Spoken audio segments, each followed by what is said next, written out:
Σιγά σιγά, πρόσεχε, έτσι. Ναι, ρε.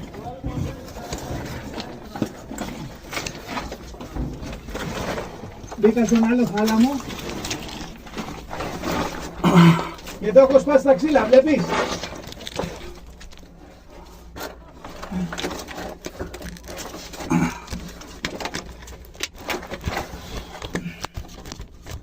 Περίμενε. Εδώ έχω σπάσει ξύλο.